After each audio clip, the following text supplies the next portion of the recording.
couple of players. Ender Stevens, will he be back this weekend? Yeah, again, I've got a close Adam. Give him the opportunity of being involved in the squad. We've still got obviously a couple of days, so there's a chance there. There's a chance there that he's worked well. He's been out on the grass, as we say, and he's been working extremely hard to get himself back in contention to be involved. Any other fresh absentees for the weekend?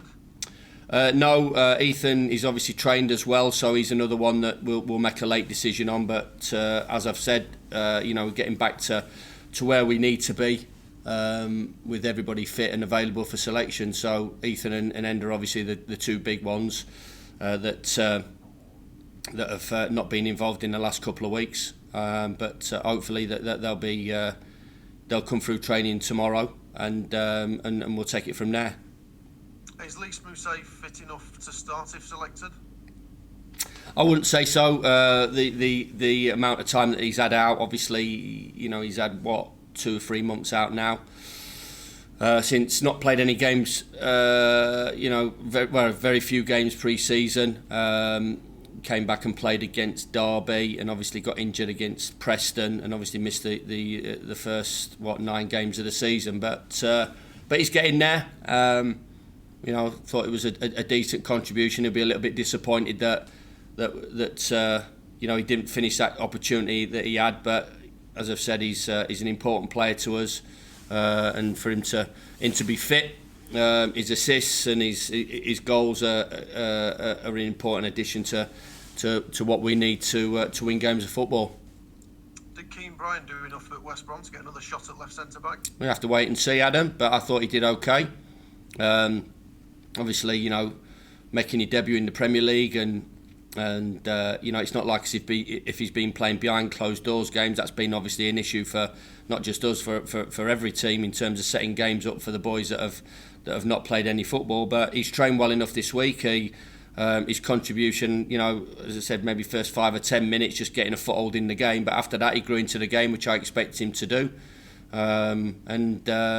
I have to wait and see in terms of the team selection for Sunday. But I didn't certainly think that he was the reason for us conceding a goal, for us to be on the back foot, which I didn't think we were. I didn't really feel in any part of the game. Maybe 5 minutes after they scored, we rocked a little bit, but when we got ourselves back into it, and he wasn't part of us not taking our chances and being clinical enough to get the result that we wanted.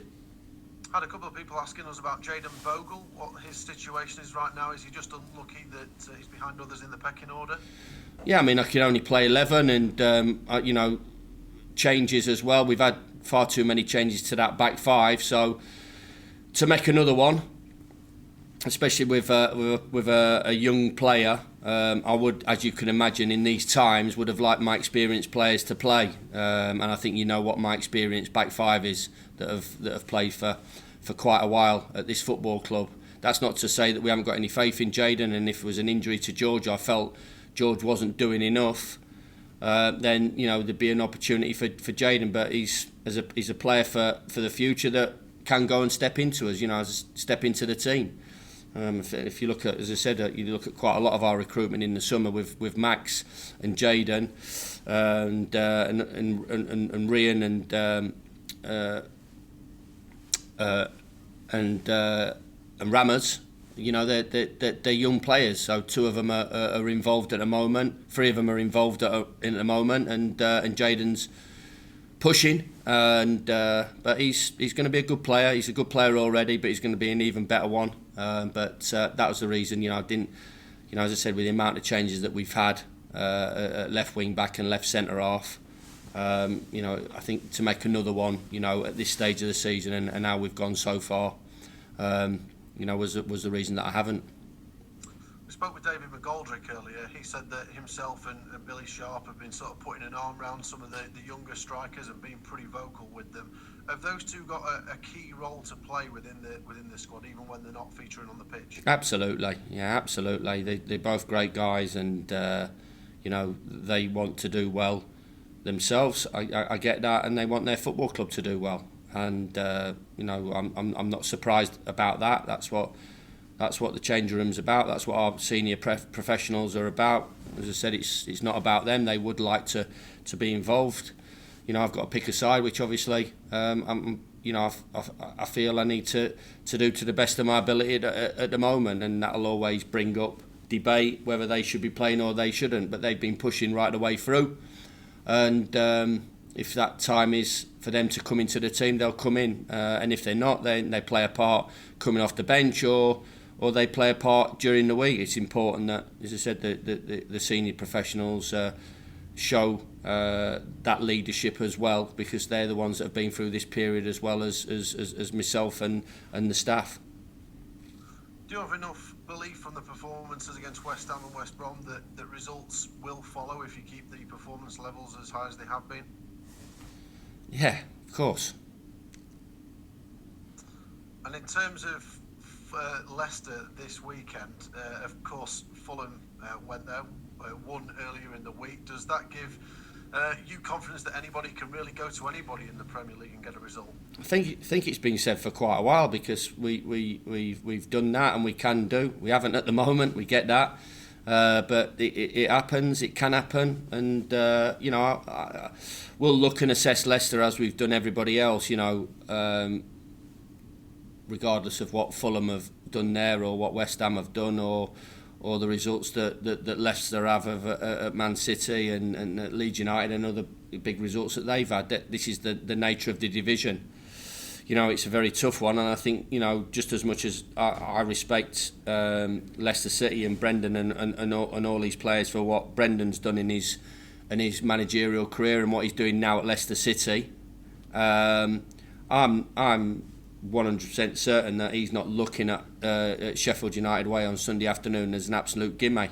Looking at our results, looking at our performances, looking at our recent performances, because I don't believe there isn't that arrogance in the league, and these guys have got to the top of their profession by being humble and knowing that the next game is the toughest. And I'm sure Brendan will recognise that just as much as what I'm recognising that in the position that we're in at the moment at Sheffield United. I mean, Leicester currently fourth, finished fifth last season. Of course, won the league a few seasons ago. They're not considered as one of the big six, but should they be considered alongside them? Yeah, they're having a go, aren't they? They're having a go off the pitch, and they're having a go on it. So that's a perfect combination, and they want to crack into that one. And as I said, you've got to do it off it, and you've got to do it on it, and that's what they're trying to do. That's what Wolves are trying to do. There's a whole host of football clubs are trying to do that, and they're a very well run, structured football club that have moved forward in every season, and obviously a bit of a dip after they won the Premier League, which you possibly can understand it in a way, the amount of effort and what they put into that season to fabulously win the Premier League against the odds. But then they bounce back, and you look at the squad, you look at the quality squad, you look at the things that are happening at that football club, and they're set to go well for a few years, and they've got a good future ahead of them. How have you felt seeing fans back at other clubs when Bramall Lane at the moment remains empty and will be empty this weekend? Let our fans back in as well. Let our fans back in. As I said, I'm delighted. And it is an advantage, even though it's a small advantage, but it is an advantage. And I've talked long and hard about it, about the effect that our supporters have had over the team over the last 4 years, and how together the football club's been, and the players, how they thrive and embrace the pressure and the support that our punters give our team. So even the smallest amount would have been fabulous on Sunday. I think I'm allowed an opinion as one of 20 members of the Premier League to say that, it's brilliant that everybody's come back. But I should imagine I'm saying the same things as what Steve Bruce is at Newcastle, and Marcelo and all the other boys who would be delighted to have some sort of support if they had that opportunity to do that at their particular club. So still not going to change my opinion, as you can expect. But hopefully, we'll get supporters back inside Bramall Lane, because I'll be delighted, and it'll be a special day when that happens. Even though obviously the numbers won't be to where we would absolutely love them to be. Just finally from me, Chris, several caveats involved, but how pleased are you that the Premier League has finally agreed extra funds for the EFL to assist clubs in the Championship and League One and League Two? I know you've spoken about the pyramid quite a lot. Yeah, delighted. This is a unique football pyramid. It's not Germany, and it's not France, it's not Spain, it's England, it's the English Premier League, it's the English Championship, League One, League Two, non-league steps 5, 6, 7 and 8. It's ours. It's what we're proud of, and we have to look after it. And I'm delighted that we're looking after it. I should imagine that that people would like a little bit more to help them along the way. But from my point of view, that there's been a decision, a conclusion to talks between the EFL and the football pyramid and the Premier League. They've come to an agreement. Just make sure that nobody really suffers like they've had to do over a period of months, and looking forward as well.